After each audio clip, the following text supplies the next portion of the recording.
welcome back to Two Guys Talking Sales. I'm Kevin. I'm Sean. And we're happy you're here. A couple things. In this podcast, we'll talk real sales issues, big and small for salespeople, for selling solutions, situations, and for sales leadership. We've built successful careers individually around the problems facing B2B sales professionals. From software and services to manufacturing and distribution, we've sold to and for some of the world's largest brands and some you've never heard of. For today, by the next 15 minutes, we're going to talk about something near and dear to all of us: compensation plans and money. So hold your hat, get ready for this. It's going to be a fun ride. We'll take this issue, dig into it, and hopefully give you some tools for if you experience, whether you're setting or evaluating compensation plans, how you can decide if it's a good plan or needs some tweaking. So Sean, let's get started. Yeah, so compensation is important for everybody that's in sales. It's why we do what we do. Let's be honest. If you say that you're in sales because you like to talk to people and all the other things, that's all well and good. But the reality is you're not doing it unless you're paid good money. And it's not unusual for our employers to put a variable compensation with our base salary, if we have a base salary at all. So we should probably talk about that next a little bit. So what do you think, Kevin? Base salary, variable compensation, what's your thoughts on those things? You know, it's fun, and I love talking about this subject because invariably, and I'm watching this great October weather, I guess, went light and dark, so I'm going shadow. My apologies for the granularity on the video. I love talking with CEOs about this, right? Because that's where the conversation starts when they work with us. And I say, you know what? I try to hire salespeople who are coin operated. They are coin. We as a subset of the population need to be focused on the payout, right? Yes, we're going to give good customer service. Yes, we're looking for all those other capabilities and capacities inside our good candidate. But people need to want and be hungry for opportunity, and we do that with compensation plans. I'm going to go out on a limb here and say 100% commission, while enticing, I always thought that was a really great opportunity, is really scary. And 100% guarantee is equally as scary, right? That's the two ends of the spectrum where we're talking about who's owning the most risk. So let's actually start the conversation there of why not to have 100% guarantee or 100% commission. Okay, I'll do 100% guarantee. Let's do that one first, right? Sure. So 100% guarantee means that the salesperson inevitably becomes a little concerned or gets a little frustrated when that big order comes in that is above and beyond maybe other members of the team. Now that's assuming that there's multiple people in the company that are selling. So that 100% base means I bring a big deal and nothing happened for me, but the other guy, he didn't bring in that big deal. I did 4 times what that other guy did. That's just not fair. I don't like that. So I leave. Okay. Right? So then you've got the 100% commission where people are only looking for the big ticket. Just think bright lights, blinkety blink, I'm going after that deal, which means competitively and culturally that people are scratching and pawing and clawing for the, I'm going to use my air quotes here, best accounts, best deals, which can make your customer service suffer, right? So if you've got what would be considered a small or mid-tier deal or a really big deal, the attention only gets paid to the really big ones because, right, they're the trophies. They're the things that do the big bonuses of sorts. I agree. And you got the problem of collaboration. You kind of alluded to this. So I just want to dig into it a little bit, lean in. You got the problem with collaboration among the team, learning from each other, mentoring from each other. Gee, this worked for me. Joe, why don't you try this as well? Or gee, that didn't work for me. Joe, don't do that because it just didn't work for me. Be interested in your feedback on that. But that collaboration capability is really important, and it doesn't happen, or it's hard to make happen. I shouldn't say doesn't, because you can do some things, but it's hard to make happen in the pure commission sales structure, where you only get to take home what you eat or what you kill. Right. Completely agree. So to lean into that, now that we kind of set the outer limits of both of the plans, all base or all commission, let's hit it right in the middle, and then let's work off of center, 50-50 plan. I like 50-50 plans because it allows you to reasonably set on target earnings for people. It allows you to do other things like create incentives or bonuses or target products or target product lines. Your experience with 50/50s and others? Yeah, I much prefer 50-50 to just about everything else. In fact, if somebody tells me they're not at 50-50, I'm going to say justify why it's not 50-50, especially if it's like 60-40, right? Like what, why, right? So 50-50, I think, is the standard, the gold standard of compensation plans for salespeople. And it Mhm. really should be justify why it's not 50-50 if you're going to do anything else. It gives the salesperson the ability to have some money is going to come in on a weekly, monthly, quarterly basis, whatever the case Mhm. is. That ability to budget, to plan is good for that salesperson's spouse, the family life. That yes, we're going to make the house payment. We may not go on vacation, but we're going to make the house payment. Yeah. So that lack of concern of that, or covering that concern, that's just an important thing that we need to address and understand. The 50% variable, and by the way, when you do the variable plus the base, we call that on target earnings, OTE, right? So Thank let's you make for sure that, clarifying yeah, that. let's make sure that everybody has that terminology set up. So when you do the variable, then we have the ability to, like you were talking about, incent people to do better. Now there are times, I think, when 75-25, and you do it either way, isn't, it can be helpful. If you have a market, if the salesperson has a market where the revenue is almost guaranteed, then there really isn't any reason why that salesperson would be upset if it's more variable at that point, because Mhm. the minimum is already there. You know you're going to do $3 million. So why are you worried about it? Because you know you're going to do $3 million. So, or whatever the right numbers are, obviously. Right. Um, so why worry about it? On the flip side, if you're a young company, a startup, I can see going closer to 100% base, or a 75-25 kind of a compensation plan, maybe some guarantees, some bonuses, some spiffs, some MBOs, managed by objective kind of compensation, because the customer doesn't, or the company doesn't know how to sell their product yet. They don't know what their Mhm. product works.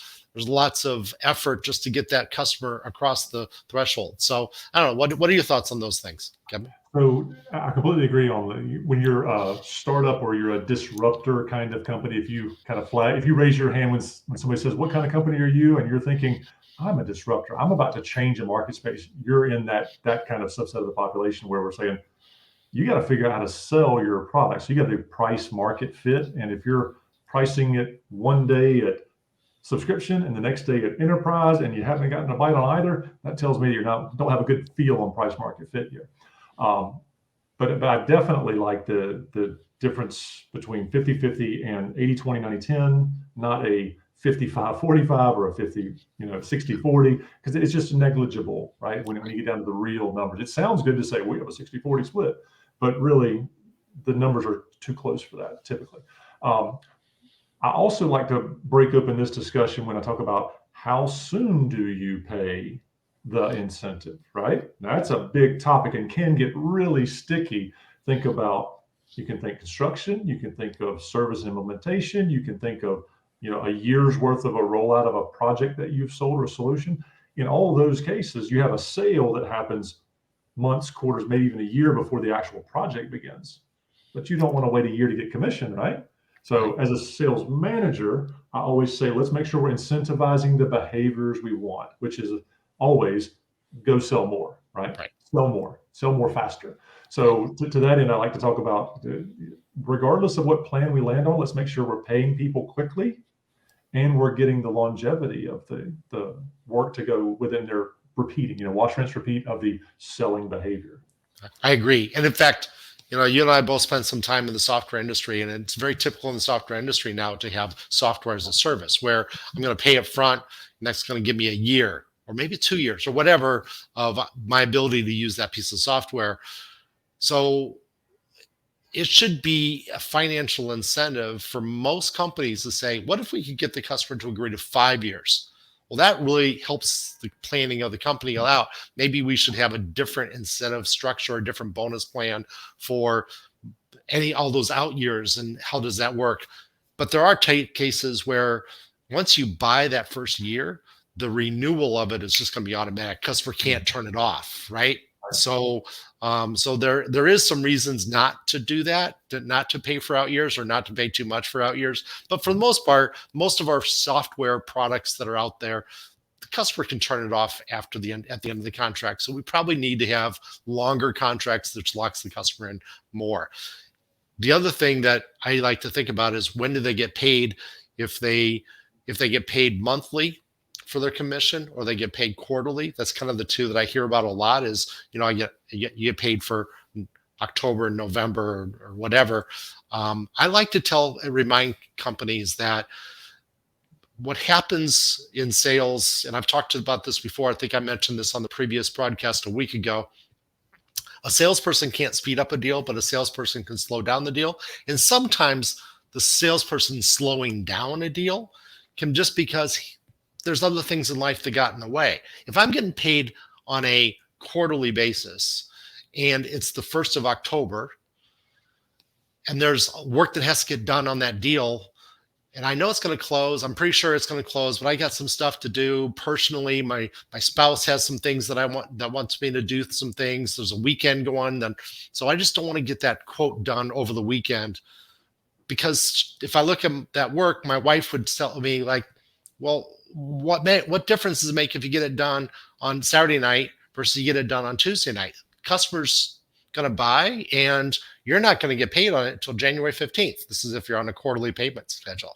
However, if I'm getting paid in November for what I close in October, well, okay, now there's a little bit more incentive for me to make that deadline and get that deal done. So I like monthly comp plans or pay plans that are delivering on a monthly basis if the company can afford it, right? So that's a big issue. That's a CFO level controller based conversation. But I do like monthly pay plans versus quarterly pay plans. Yeah. And we should probably give a shout out to our peers in the CFO realm and accounting realm right now. Sean and I will probably categorically go on record as saying we don't believe in commissioning every month for every single solitary license down at the $3.80 per user seat, right? That's not what we're talking about commission. We're talking about deal commissions here. Right. We're not trying to get down to the line item transaction level and calculate each one based on when somebody paid, right? Yeah, it's just exactly. too much work, right? That's the teasing point here of why some companies only pay quarterly, right? And why others pay weekly or monthly or there's all kinds of how you pay. This is why this is such a sticky subject, right? Because there's so many different challenges across verticals. But I would typically say to you and to everyone that the compensation plan has to make sense to the person receiving it, makes sense to the person administrating it, and makes sense to the company goals. Make sure we're incentivizing and compensating the behaviors we want, right? Exactly right.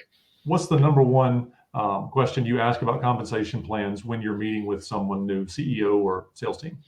Well, I typically, when I'm asking about compensation plans, is first of all, I try to find out how many of your salespeople actually made the number that you told them they're going to make their OTE, because that's a big issue. It's a customer happiness. So as we talk about this, the economy right now, and somebody might be listening to our broadcast, 2 years from now. So the economy today is very, very tight for hiring salespeople. It's expensive to hire, and it's easy for salespeople to leave. You can go on LinkedIn right now, and there's all kinds of job offers out there, job opportunities for salespeople. So we need to make sure that our compensation is fair, right? So salespeople that don't think they're being treated fairly, they're going to leave. They're going to be frustrated, because if you're frustrated with your company, it's hard to be a salesperson. It's hard to be involved in that. So I think that's the thing that I talk about more than anything is, are you being fair to your salespeople, or are you treating them like second-class citizens just because they're on a variable basis? What about you? Interesting. I typically start with is everyone on the same compensation plan? And when's the last time you changed your compensation plan? That's a good point. Well, I'm a very strong advocate for the owners of the company to say, hey, you have differing goals every year. We should probably be revisiting the number of times we're changing our incentives to help you reach those goals, right? So that would kind of lean towards hey, we need to have an annual sales plan. Yeah, Yeah, I and I it's I I think that's a really good point for us to end this broadcast on, because just the reality is that this should be something that you're constantly looking at, constantly making sure it's fair, and constantly making sure it aligns with the sales goals of the company. I think if you took anything from this broadcast, that's a good point to take right there. Thank you for that one, Kevin. sure. I'm here to please. So I do want to close this up. So thank you very much for spending your time with us. Just so you know, and we haven't said this on every one of our broadcasts, but we actually got these questions given to us by a sales assessment that we do with our clients a lot of times before we engage with our clients. It helps us learn about the company a little bit. So there's 10 questions that we ask our clients, or 10 topics that we ask our clients to give us our feedback for. That assessment, if you're curious how you rank on that, if you go in the comments, you'll see a comment from me, and there'll be a sales assessment link that you can choose. Choose one of those links and just fill it out and see how you do. See what your score is. See what your feedback is when on that sales assessment. But we do appreciate you spending your time with us. We're, like we said, we try to get these done in about 15 minutes. We're usually a minute or two long, and we're sorry about that. We'll get a little bit better, maybe not be as verbose in the future. But we're gonna have another one of these in 1 week. Next Tuesday, 4:30, it'll be dropped onto LinkedIn. So we hope that you'll come by and you'll listen to us. If you have questions, if you have something you like Kevin and I to talk about, drop those into the comment, and we will pick those up, and we'll talk about those in a future episode. And we'll give you a shout out if it came from you as well, if you want us to. So thank you very much, Kevin. Thanks for taking the time for doing this, and thank you to everybody that was listening. We really appreciate you, and we hope you come back. Thanks, Sean. Happy selling. Happy selling.